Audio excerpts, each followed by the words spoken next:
Eamon Khan here for Seconds Out with the one and only Kid Shamrock, JJ Metcalf. JJ, how you doing, sir? I'm good, mate. Thank you. How are you? Yeah, not too bad. All the better to be speaking to yourself in Liverpool, of all places. Look, sometimes boxers, they want to give back to the community, but they're often busy and looking to keep training, keep ticking over. But it's good to see you here giving back to the community, speaking to the kids, teaching them a couple of things. Do you feel like you get that bit of, self-satisfaction in giving back to the community? Yeah, I do, definitely. I've trained a couple of times today, but as soon as I got the invite, I thought I've got to get up there and, seeing how many kids turned up tonight, you need that in the community, and it's great to see them all turn up and enjoy it as well. When you were first lacing up the gloves when you were younger, is there a piece of advice you wished you had that you know now back then? Do you know what? I was really fortunate. He had my dad with me, so he was sort of going through what I've went through, so he was always there for great advice. So yeah, I don't know what I'd tell me younger self, but what I always was told, stick at it, something good will come. Stick at it indeed, something good will come indeed, and that's a mantra that you've had in your career so far. Now, last back in action against Dennis Hogan, getting the victory. Can you reflect on that performance in Dublin? Yeah, it was it was a performance that I was expecting. I thought that was exactly what we thought was going to happen. Stuck to the game plan and, paid off. Something I've been looking forward to for most of my life, really. In terms of the actual in-ring action, did you get what you thought you'd expect out of Dennis?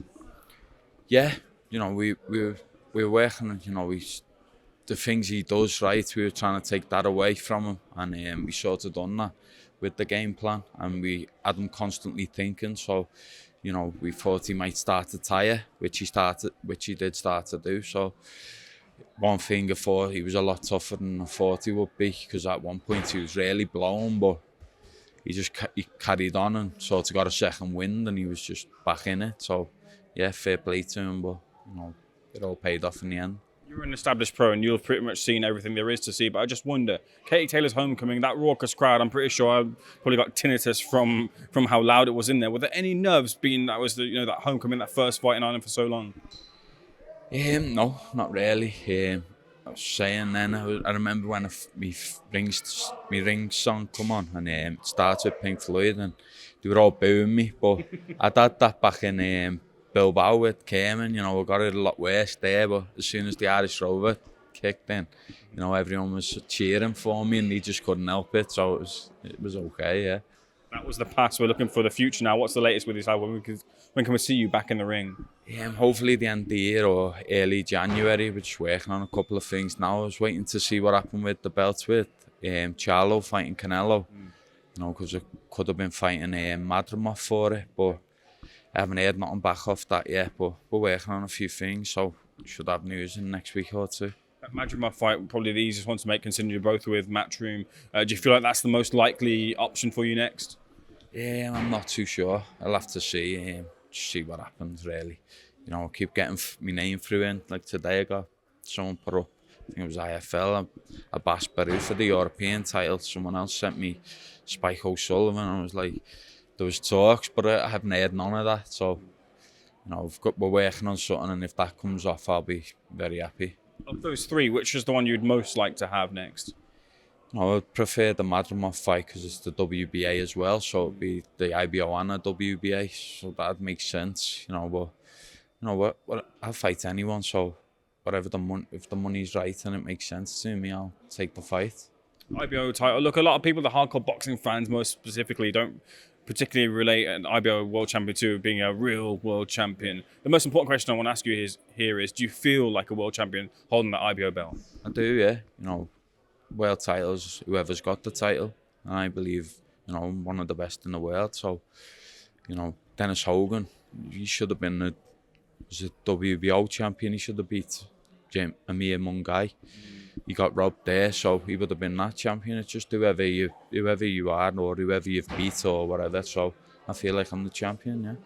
So in the super welterweight division, we just saw Tim Tszyu defeat Mendoza over the weekend. Did you watch that fight? What did you make of it? Yeah, brilliant. A few people have said to me, I don't really rate that Tim Tszyu, but he hasn't really put a foot wrong, and he's improving all the time. He looks very strong, and you see his dad in him as well. So yeah, he's brilliant. It was a brilliant performance. Sometimes, the next gen of fighters, they obviously get a lot of pressure, a lot of expectation because their fathers and such have done so much in the game. But do you feel Tim Tszyu is the real deal? I do, yeah, definitely. That Mendoza's no pushover. And not that he made it look easy, but he had him hurt a few times. Only that he's really tough. He got through the fight. Otherwise, not many other people would have got through it. And I think he just proved there that he is like in the top of top of the division, really. What's your understanding of the situation then with Jamel Charlo obviously coming off the defeat to Canelo, and then Terence Crawford wants to move up? If the Spence Jr. rematch isn't happening, that might be the next option. Is that what your understanding is, that maybe you have to wait to see where the cards fall at the moment? Do you know what? I thought he might have stripped him when he boxed Canelo, because he hasn't defended the title for a long time. He was meant to fight Tim Tszyu a couple of times, and I thought he would have stripped him, and maybe me and Madrimov would have fought for the vacant title, but that nothing's come of that yet. So I don't know what's going to happen with Jamal Charlo. Maybe it's hard to say with him because he's come off a big payday. Is he going to still have the hunger there to come back down to 154? So you just have to sit and wait, see what happens. Not to put words in my mouth, but would you say that you've got a sense of disappointment and frustration that hasn't happened? The WBC have kind of stuck by Jamel Charlo. They say, look, he's had some issues. We've seen him. We've given him more time. But if you're looking at it strictly, like you said, long left, hasn't had that time, hasn't defended the belts, maybe shouldn't be holding the belts right now. Yeah, maybe he shouldn't, because, shouldn't be one rule for one and another for another. So, I think they should just stick by the guns, and, if they haven't defended or whatever, should be stripped. But I think, was it the WBC who was going to strip him and give it to Mendoza, I think, but I don't know what's happened with that either. So, just have to waiting game. Waiting game indeed. I'm sure you're looking to wait your opportunity to get your thoughts on a couple of things before I let you go. First of all, look, we're here in Liverpool because Catterall Linares is headlining at the weekend. Jorge Linares, look, a lot of people saying he's not what he was, but look, Jack Catterall, regardless, has got to be on his P's and Q's to defeat someone like Jorge Linares. Do you feel the same way? Yeah, definitely. You don't know what Linares will turn up. If he rolls back the clock, it could be a long night for Jack, but I know he's a professional, so he's not going to be overlooking him, and he'll be looking at the videos of the best Linares and looking at him and Jamie. So, I think they'll be prepared like they're going in against the best Linares. So I can only see a Catterall win, really. Do you think we then eventually see the rematch with Josh Taylor for Jack Catterall? I don't know, maybe, but I think Josh in our gym. He's moving up to, I think he's going to be a welterweight. He's struggling at light welterweight. So who knows? I don't know, but he's in the gym. He's looking good in the gym as well. So who knows? He could, if he moves up to welt. I can't see him doing light welter again. So unless Catterall moves up to welterweight, then maybe. A couple of whispers of fights I've heard for Josh. Potentially Florian Markey. Have you heard that as well? Do you know what? I haven't heard it, no. I've heard there was little talks going on, but I don't know how serious they were. But he'll fight anyone, really. With that Florian Mark, who maybe, I don't know what type of money would be involved in that. So I'm not sure if he'd take that. He'd be looking big fights. He's only just lost to Teofimo Lopez, which is a massive name, and I can only see him going on to fight bigger, same sort of circle. Kell Brook at what weight? Maybe, if Kell Brook can still do welterweight, or if is he still fighting? Is he? Well, we don't know just yet. I think it's kind of open at the moment. Yeah, or if Conor Benn goes to welterweight, How close is the gap in terms of skills between Conor Benn and Josh Taylor? Because Conor Benn, he talks a lot of game and it's believable, but Josh Taylor's obviously proved himself, which is the difference.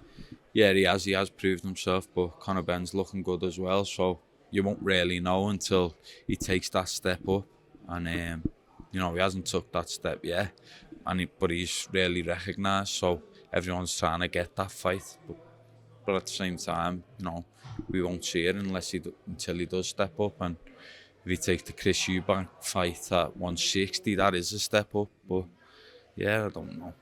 Final one, JJ. I know you're a serious boxing man, but I've got to ask you, it's made a big impact in the game, this social media influencer sphere of boxing. Do you take any interest in it? What's your take on it?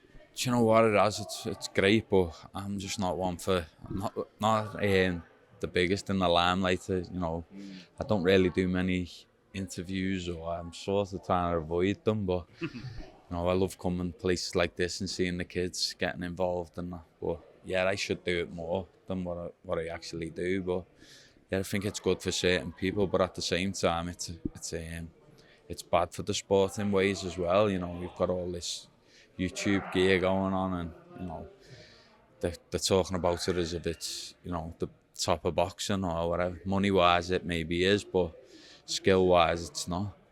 So it works in both ways. Apologies for not knowing, but do you have children? Yeah, I've got 2 children. How old are they? 8 and 6. Do they watch the KSI Tommy Fury stuff? No, I don't. The 2 girls. I've got 2 girls, Right. so they're not. Well, my youngest girl loved to come boxing, but a few years ago I told her girls don't box. No, I only said that because I didn't want her to box, sort of thing. But I went and watched Liam Smith fighting over in New York, and she's seen Katie Taylor fighting. Right. As soon as I got home, she said to me, "You liar. Girls do box." Trying to get in the gym, so I don't know. I'll have to try my best to keep her out of it.